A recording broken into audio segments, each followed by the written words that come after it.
What is going on, you guys? Welcome back to the channel. Today, we're going to be hopping back into some Star Wars versus Warhammer. They come from a world called War. War! Let's see what a fan with too much time has got for us today. The Major's column marched forward, grim, determined, and mostly silent, even as the blue bullet-like shells of the enemy's artillery fell among them.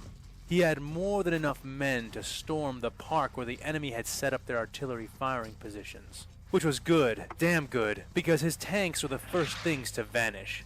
Every Devastator his men had planned to use for cover. Every Leman Russ tank that was to be their fire support, and the very tip of the spear. Dang, they're taking out the Leman Russes? The Chimeras were going up in flames so fast, men were choosing to hoof it over waiting for their turn to burn. Their turn to The enemy burn. was disgustingly accurate, with the only breaks in their attacks coming from those vanishing moments when the civilian buildings obstructed their firing arcs. The Major had tens of thousands of men, and he had been supported by a quarter as many tanks. But at some point in their long march toward the foe, they had become a target priority, one which only swelled, drawing more and more of the enemy's guns in the process. He had wanted to call for air support, either to hasten their approach or otherwise harass the firing positions. But apparently the troop carriers of the Republic doubled as assault ships, and they were not alone besides, aided by dedicated attack craft that could escape most of their deployed atmospheric fighters by veering into space. Suffice to say, the Navy had their own hands full. Even a tactical orbital bombardment was out of the question for the time being, with their larger ships engaged with their own form of trouble. He had wanted to wait for the shock drops and tactical squads of the Tempestus Scions to arrive, to wreak havoc with the foe's lines even as they advanced. But the word had come in, and the Scions had their own problems and objectives. They could not guarantee a drop in his battlefield. He had requested artillery firing support, but their Basilisk turrets and other defensive emplacements had been badly mauled. Their vehicle depots raided, their remaining artillery capacity being used to hold the enemy's frontal assault on the Man, it sounds like this General Lieutenant just is not having a good time about this. It seems like everybody is just dying around him. Alright, let's keep going. Basilica. In dire fear and fury, he had demanded some kind of support, even from the Sisters, something to help his men cover the distance without eating death all the way. But what he received, and was made to be grateful for, was far less than he needed, and nowhere near what he wanted. Sanctus Command had promised them a vague but potent number of reinforcements, but made no commitment on their arrival. Besides, they had been ordered to defer to the command of the Sister Palatine, not him. Number of From the Sisters themselves, he had received something more substantial, though just barely. Do y'all know what that means? Annoyed, or perhaps impressed with his persistence, especially after his beating at the hands of their leader, the Sisters of Battle had bestowed him with 2 warriors of the Sisters Repentia, a penitent and her overseer. While he was glad to receive anything, neither of them would be able to shield his men or provide any kind of value until the battle was properly met. At least the penitent, large as it was capable of dodging and moving around the incoming volleys and had survived up till now. But now he had no tanks, almost no armored support at all. His column was messy, disorganized, running in places, marching in others, always under fire. He himself was marching with them, having abandoned his tank 8 minutes before its destruction. Most of the other officers had followed suit. The ones who had not were dead. He flinched, heat scalding his skin, as several meters away another shell impacted the road, scattering men and body parts in a red cascade which fell like grim rain over the marching soldiers around them. The Major's face and clothes were stained red enough that he could be mistaken for a commissar at a distance. The thought made him search around, and sure enough, she was still there, Commissar Indricta. She was marching through the gore rain, roaring some kind of imperial anthem that the men around her With were my struggling to keep in top tune hat. with, their voices drowned out by the whistling and booming of the Republic's artillery. Though she was technically younger than him, she had all the authority to strip him of his unofficial rank and take command at any moment. In fact, while it shamed him to admit so, even to himself, that had been precisely the reason he had sought her out. But when he had found her, lounging outside the barracks, tall hat pulled over her eyes as if snoozing while the artillery fell all around her, she had not taken command. The young commissar had, instead, propped up the hat enough for the glint of her deep violet eyes to complete the smug, cruel expression on her face, and said, "Yes, I'm empowered to take command anywhere I see fit." She had then drawn her bolt pistol and lazily aimed it forward, her arm as thick as that of any male commissar. He had, at that time, stood to her left, the only thing before them having been the wreckage of a struck juicy arm. turret. Even so, the menace of the action had been even more frightening than the outrage of the Sister Palatine. "But only after I execute the commander for incompetence," she said, then squeezing the trigger and firing a loud, cracking bolt into the wreckage. "Or heresy," she added, firing again.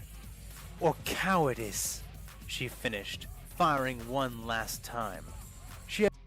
She doesn't care that all of her, I'm not going to call them friends, but teammates, allies, are just dying around her. She's like, yeah, heresy, cowardice, you're going to die too. Hopefully she can do something to help this commander out. She had turned her expression on him then, an expression of bloodthirst so profound it would have made a hive tyrant envious of her genes. And with the focus of her eyes had come the barrel of her gun, now aimed squarely at his chest. "Which one of these are you guilty of, exactly?" And that had more or less settled it. He was in charge. The thought left him feeling numb and grim in equal measure as he waded through the rain of his men. And always, with each step he took, he was aware that it could be his last. That the last sensation he would have would be those of exhausted muscles, of being too hot, of being covered in blood and dressed in responsibility he had never asked for and had not been equipped to take. Such was the madness of the galaxy, the reality the Imperium sought to tame, he thought. The notion made him grin, something he regretted a moment later, spitting blood and growling, gritting his now red teeth. In truth, the fire falling among his forces was more showy than anything else, killing only 5 or 6 men per impact, nothing compared to the numbers he was bringing with him. And most of the enemy artillery was either focusing on the tanks further back on his line, those tanks in the other 2 columns he had created when he had been forced to choose an approach, or on the main battle happening much farther away. Even so, just one man being pulverized and thrown into the air could cause a shower, and this was more than that. Finally, relief. The shadow of one of the largest civilian buildings on their path passed over him and the front of his marching force, and they halted to recover and regroup their formations. Men wiped gore from their uniforms, shook soot from equipment, screamed into their hands, and became sick, tossing up where they stood. Major Lazarus did not drop or rest, fearing that he would not be able to recover if he dropped any of his own fronts. While it was acceptable for his men to show their weakness, at least now, while they could, it was not as a commander acceptable for him, now more than ever. Instead, he waved his Vox crew forward and took one of their headsets for himself. "Column Beta. Column Gamma, do you copy? Over," he said into it. "This is Column Beta to Column Alpha. We are about to make the final approach over our bridge. Over," came the first response. "This is Column Gamma to Column Alpha. We copy. We are also ready to make our charge on your command." The voice was cut off suddenly. Column Gamma, repeat last transmission. Over," he said. No response. Column Beta, do you have visual on Column Gamma? Over. Again, nothing. But he could hear the Vox working. What had happened? Was he somehow being jammed? Had they been attacked? I don't know. The more he thought about it, the more it made sense. The park could only be openly approached by 3 bridges. But luckily, just before each approach was a large commercial building, something the artillery was unable or unwilling to fire into, providing a place to gather in relative safety before the approach itself. If he were in command of the defense, this would be a prime spot for an ambush. But then why had the others been attacked and his group not? The others had arrived first, but if his location was also primed for a trap, why hadn't it been sprung? He looked around, and the reason hit him hard. His column was still gathering, regrouping. The enemy was going to hit hard with something massive. But what? Where? He looked around, eyes scanning the buildings, the road, the spires. The spires! There, adhered to the side of the spires, caterpillar-like tanks stood silent, unnoticed in their altitude and angles, only visible from here, and only when looking back the way they had come. His mind frenzied. What should he do? What could he do without creating a panic? "Heavy weapons teams, set down! Arm!" he called. Men turned to heed him, and sergeants and other officers repeated his orders, but no one had caught on yet, not any but the most canny, who began looking around. "Take cover! Into the megastructure! Prepare for an assault by the enemy!" he called. "Heavy weapons teams, aim there!" he yelled, as the men who had just sat down paused in confusion, wondering if they should run for cover or stay on their weapons. They followed his aiming hand in a vague direction and quickly spotted their targets. They began to fire, las cannons, missile launchers, and more, beginning a stuttering first volley as the guardsmen began to dash for the huge structure which had been shielding them from the artillery. And then everything became hell. The tanks adhering to the side of the tall spires opened fire, and the doors and windows of the huge building the guard were fleeing towards flew open, revealing massed groups of clone soldiers who had been ready and waiting all along. "Blast them!" one of them roared, and the clones let loose a rain of scything blue death from their positions. The major suddenly found himself caught in the crossfire that was surely consuming his other 2 columns even then. His men were faltering, they were floundering, they were dying! He grabbed the Voxcaster's howler mic and activated it, raising it to his lips and nearly deafening himself with the sound. "Men, to me, to me!" he roared. His guardsmen did as instructed, beginning to gather. "Affix bayonets!" he ordered. Those who had not already did so now, locking the various wicked blades to the muzzles of their lasguns and auto rifles. "As one of the Imperator!" For the Imperium! The major screamed, pulling free his chainsword from the scabbard at his side and dropping the mic, charging first, but quickly followed by over 10,000 roaring human warriors. Together, they drove into the rain of blue bolts with desperation and fury born of the will to survive. Not as a race, not as an empire, but as men, individually and together, for just the next few moments.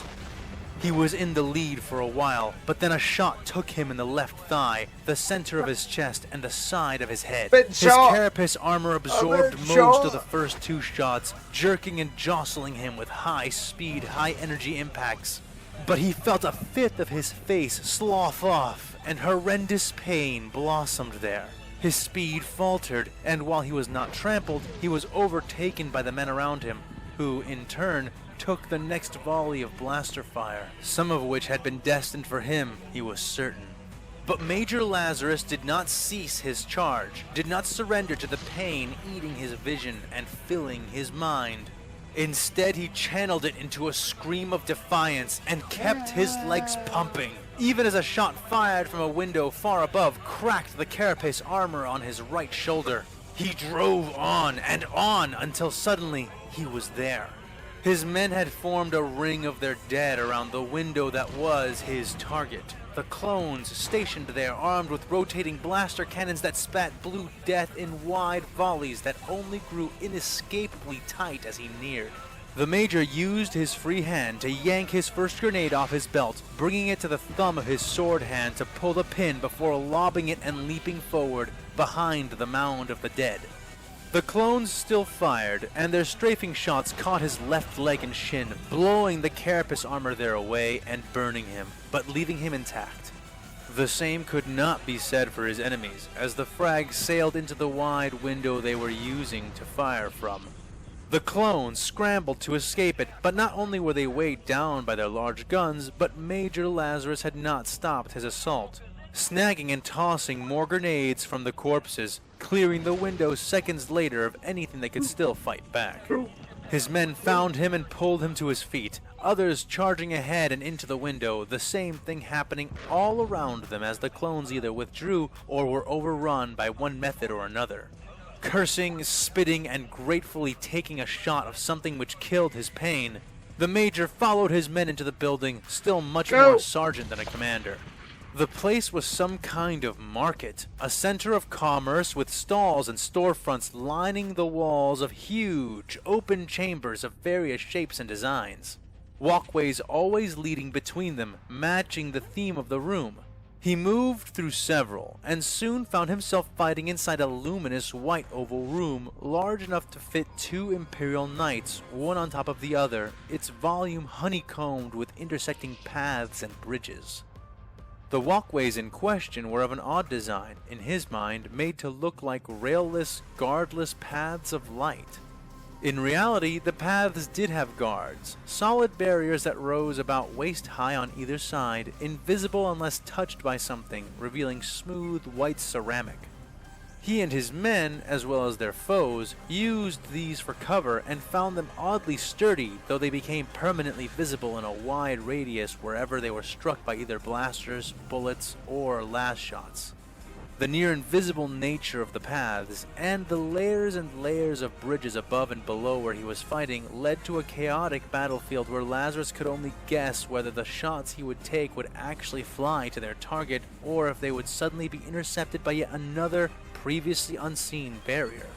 The room had been designed to look like a heavenly art gallery, but doing battle in it was like fighting in an emperor-damned funhouse. Suddenly, the 2 men at his side Especially with all screamed those as mirrors. bolts from behind them struck them down. Lazarus leapt forward and tossed his smoke grenade, dropping to his hands and knees and crawling as they blind fired after him, making for a bend in the path, and thereby putting the waist-high barrier between himself and them. As the smoke cleared, he could see he had been outflanked. The damned toy soldiers had dropped down from a higher platform and had hit him and the men behind him with an ambush. They spotted him and fired, and he sneered as their shots hit the invisible barrier, and he vanished behind a suddenly revealed wall of pale but blackening ceramic. He popped up and started getting his own shots off, but he was just as hindered as they, and he felt like he had been chewed up by an ogren, his body a mess of aches and imprecision. They were moving up as they shot at him, trying to catch him dead to rights and out in the open. He grit his teeth, slinging the last rifle he had been using and drawing his last pistol and his last grenade, a crack grenade. He pulled the pin on the thing and pitched it directly at the advancing troopers. The wounded Major then watched the sphere adhere itself to the ceramic with some unseen technology, the gyroscopic shaped charge within spinning to face the surface before detonating. He would have preferred to use a frag for this, as crack grenades were made for armor penetration and did not have a great spread. Still, it did its job, blowing open a segment of the walkway barrier, killing one of the clones and exposing the others. He popped up again, firing with his pistol, the toy soldier so close as to keep its limited power effective.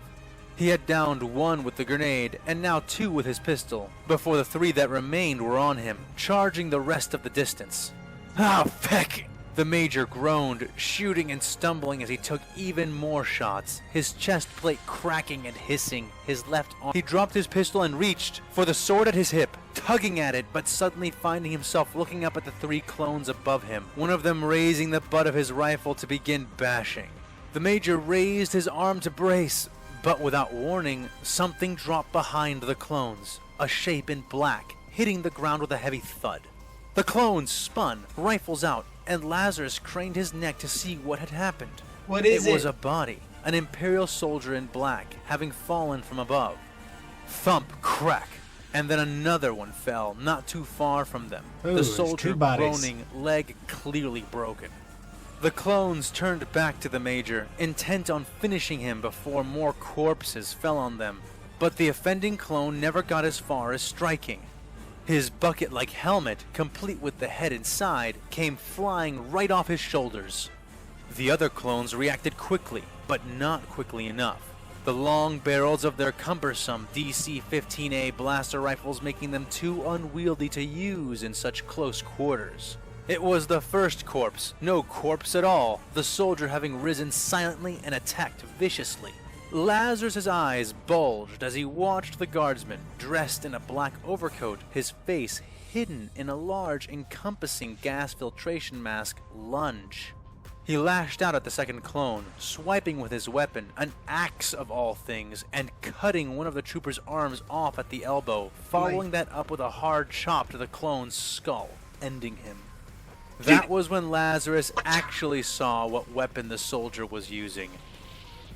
No axe at all, but a shovel?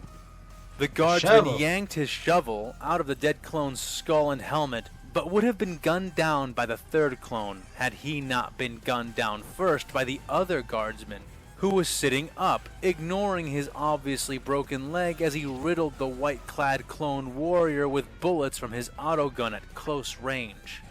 Two more soldiers dropped with hard thumps, though the enemy was gone, and the rest came down on more sensible rappels as Lazarus was helped to his feet. He looked up and whistled at the height the others were coming from, looking at the soldier who had helped him up, and wondering how he himself was still standing after a fall like that. The Major was barely shocked to find Commissar Indricta leading these insane, faceless men.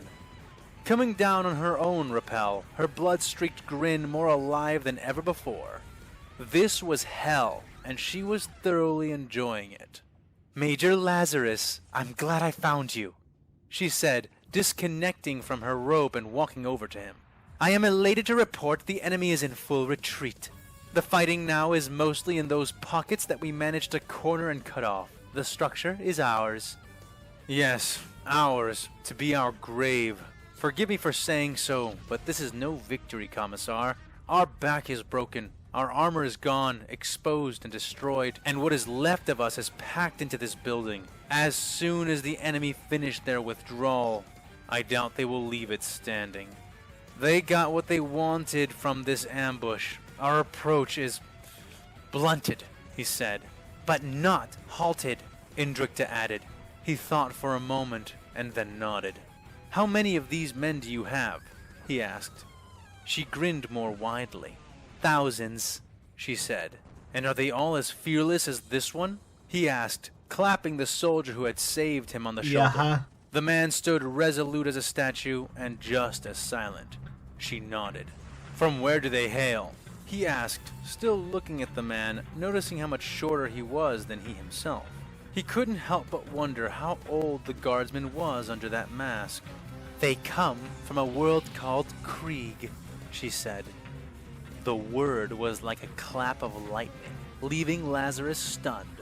But slowly he returned her grin and squeezed the guardsman's shoulder more tightly. "Then perhaps our assault is not as blunted as I thought. Gather close. I have a plan." Am I missing something? Alrighty, guys. Well, that was another mini episode of Star Wars vs. Warhammer for you. They come from a world called War. Now, guys, I'm a little confused here. That wasn't Axum they were fighting on, was it? Are they fighting on a world called War? I don't know. Have I just taken so long to watch these that I just forgot where they're fighting at? I don't know. Somebody help me out down in the comments. Help a brother out. But yeah, guys, that was very interesting. Curious to see what those other 1,000 soldiers will do. I mean, they're just willing to throw their bodies at whatever, so I don't know. I thought the Republic had a chance. I had a small chance. Especially now that we... Okay, I don't know that we know. We think Palpatine may have orchestrated this entire shindig. I'm just lost. I'm hoping these stories will continue to weave and wind themselves into one gigantic, awesome thing. Yeah, that's what I'm hoping, you guys. But that being said, guys, that's going to be the end of the video for tonight. Peace, love, happiness to you. Before you head out the door, make sure you hit the like and subscribe button. Help us out tremendously. And always, guys, be easy. Love y'all.